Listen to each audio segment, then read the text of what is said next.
Hello there guys, and welcome back to Reborn with Michael. Today I am talking about how I lived from the end, and I've surrendered for this past 12 months, and I have manifested a life that I could call the life of my dreams.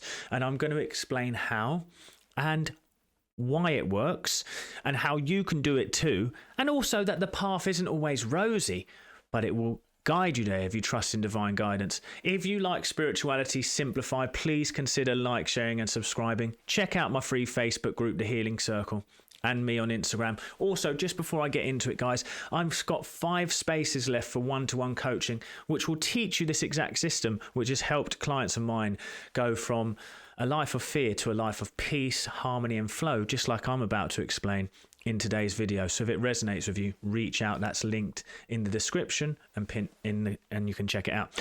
Anyway, guys, so we're talking about how I live from the end. Firstly, I studied Neville and Joseph Murphy and Joe Dispenza and all these people for years, and it worked in little ways, but not in the way it does now, until I discovered the truth of how to live in the end properly. And that truth was that actually we are governed by our emotions.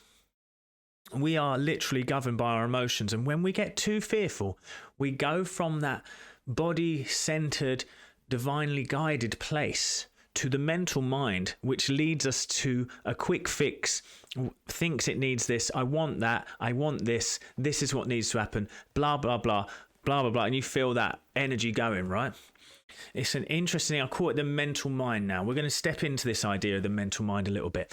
So back in the past, I was thinking, what do I need to do? Where do I need to go? How do I get there? When actually your body is going to call you to where you want to go and what you want to do. But let's save that for another video. If you'd like me to explain how to get to that space, I'll do that in the next video. But I want to explain today how I live from the end. So the point being is I connected that place of what my calling was. I felt in my heart that I was meant to help guide people because I'd been through pain and fears and doubts, and I wanted, and I'd healed my body, I'd changed my life enough. I felt like I was ready to share that story. And so I came to YouTube. But I want to tell you, the point is a lot of people get that feeling and they stop there. Because what happens is fear rises up and it blocks them and it puts them back into their mind rather than their guidance. So to live from the end is to face that fear. So I started to face the fears. What were those fears? Those fears were speaking my truth without being judged. It was, I had a lot of financial fears. I had a lot of fears of getting in trouble and stuff like that from childhood. And it's an interesting thing because I think a lot of people just say, well, just visualize yourself in that end place and it will be.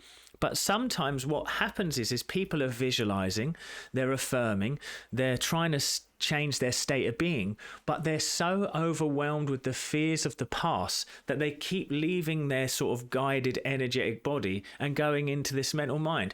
What I think people really needed to realize is that we are literally incarnated into a physical being, so fear is going to be present whether you want it or not.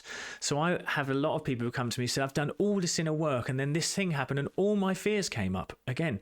And that's why I say to people to live in the end, or to let go, is to literally, it's a lifestyle.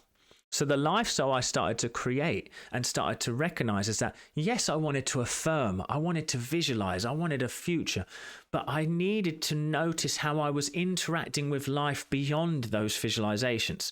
You see, life is going to show up to you. You're going to show up to life and you're going to face fears. That's actually your internal system's way of saying whether you're living in the end or not. So let's say, for example, you're trying to manifest a wonderful, well-paying job or business, but every time you spend money, you're terrified. Every time a bill comes in, you are fearful. You are just going to keep bringing up lack and limitation. So the point of living in the end is to notice those fears, observe that fear in the body. You recognize it. It's a physical sensation, or it can be an overwhelmment in the mind. So you just get relaxed. And this is what Neville Goddard would call the state akin to sleep.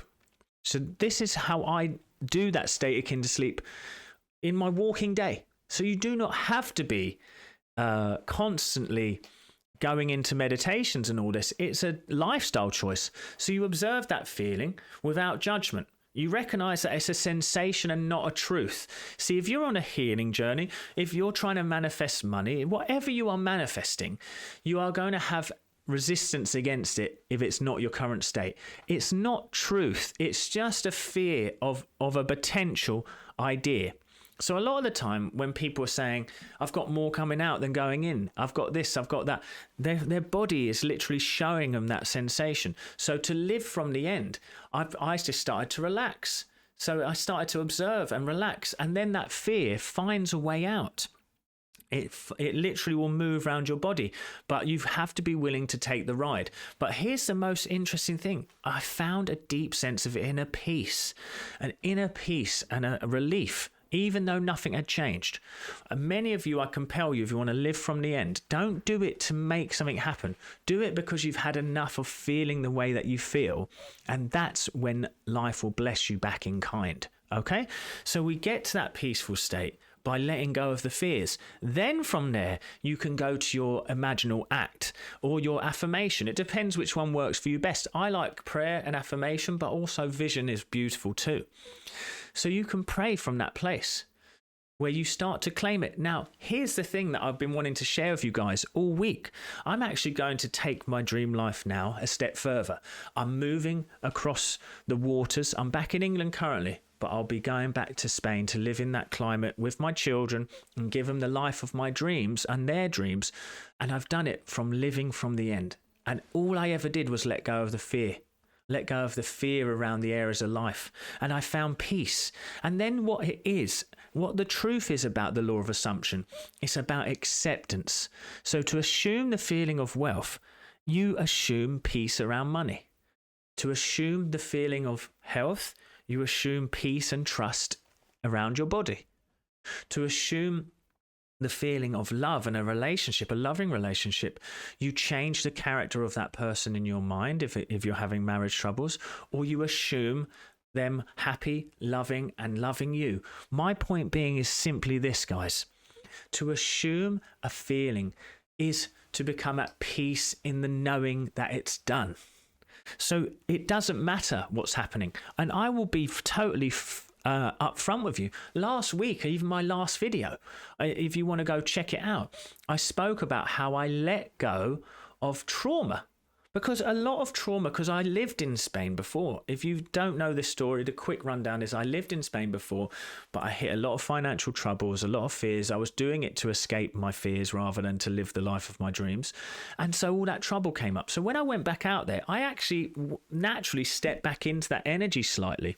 But rather than seeing it as an absolute problem and God, I've got to run away from this isn't right, I used it as an opportunity to face a deeper part of me that wasn't in the assumption of all my needs met, there being more than enough, the life of my dreams, the love of my life, my beautiful children happy. This is what you must do. There's always this. There's the idea that there is a good and bad in this world is nonsense.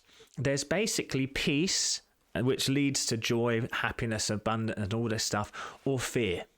And that's God and the devil that they're talking about. That the peace of God is surrounding me, enfolding me. I am at peace. I'm divinely guided in all my ways. Everything is working out to my highest good.